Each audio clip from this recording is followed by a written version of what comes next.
Ikaw ba ay ihi ng ihi sa gabi? Hirap ka mapaihi. Ang ihi mo ay putol-putol.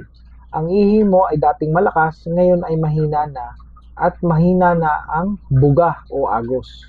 Feeling mo pag umihi ka ay may naiiwanan pa sa loob o hindi completely na nailabas mo yung iyong ihi. Yun ang pakiramdam mo.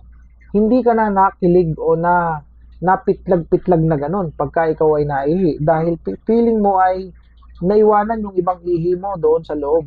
Yung feeling na hindi ka satisfied sa pag-ihi mo. Ang iyong ihi minsan ay putol-putol, papatak-patak, pero ramdam mo na maraming laman sa loob.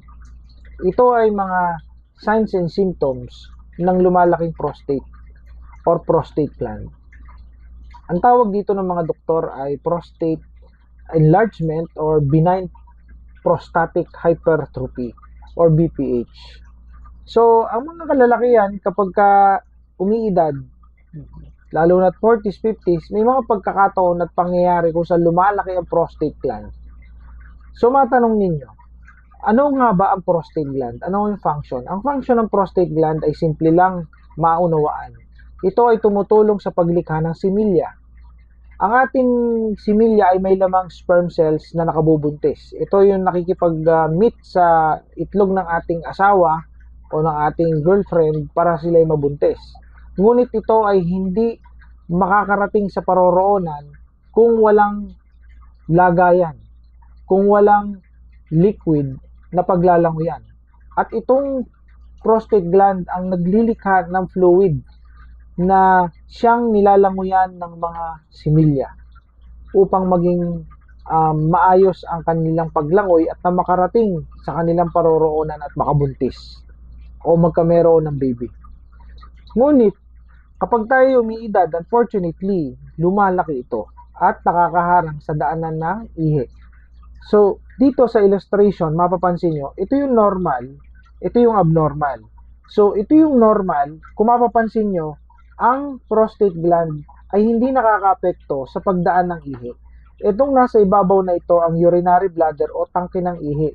At itong ilalim na ito ang urethra o tubo na daanan ng ihi palabas. Mapapansin nyo na nandito sa puno yung prostate gland. Malayang-malayang nakakalagpas ang ihi dahil sa walang nakabara. Ngunit dito sa kabilang illustration, mapapansin niyo na lumaki yung prostate gland. At ang paglaki ng prostate gland na yan ay magre-resulta upang masakal yung urethra o yung tubo na dinadaanan ng ihi palabas. Kaya pag kayo umiihi ay hindi agad nakakalabas o kaya ay may natitira. Paputol-putol, papatak-patak at kukonti ang lumalabas. Kung lumabas man yan, may maiiwanan o kung yan man ay lumabas ay hindi maayos ang pag-flow ng ihi. At marami pang iba. So, ganan ang illustration para mas madali nyo maintindihan. Ang tawag dyan is benign prostatic hypertrophy or prostate enlargement. So, ito matatanong ninyo, bakit kaya nagkakameron to? Ito ay hindi pa lubusang maintindihan yung saktong dahilan ng mga doktor, mga scientist. Pero ang itinuturo nilang dahilan ay hormones. Yung hormones sa mga kalalakihan na tinatawag na sex hormones, yun ang nagiging dahilan kung bakit nagkakameron to. So, nagkakameron ng imbalance ng hormones kapag umiidad. Meron tayong mga pwedeng gawin, kagaya ng healthy lifestyle, exercise, diet, no? Increase natin yung fiber sa ating diet, enough sleep, no? 7 to 9 hours or 7 to 8 hours ng tulog at iwas sa stress lalo na at umiidad na tayo. At pwede kayong mag-take ng mga herbs or dietary supplement na kagaya ng Prostis.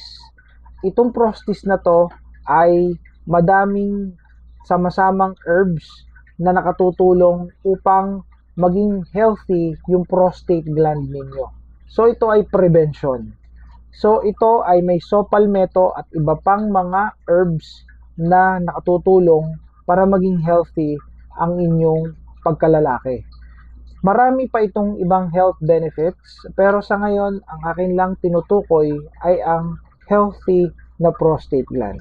So kung gusto ninyo na masuportahan ang inyong prostate gland para maging healthy at hindi na ito tuloy-tuloy na lumaki at makaapekto sa inyong pag-ihi, mag-take kayo nito once a day, pwedeng sa morning, pwedeng sa evening, no? So isa lang, so isang araw, isa. Ito ay take ninyo with meal or after meal. So this is Nurse Ultimatum again. See you in my next vlog. Check out nyo na yan if gusto ninyong protektahan ang inyong prostate gland. Bye for now.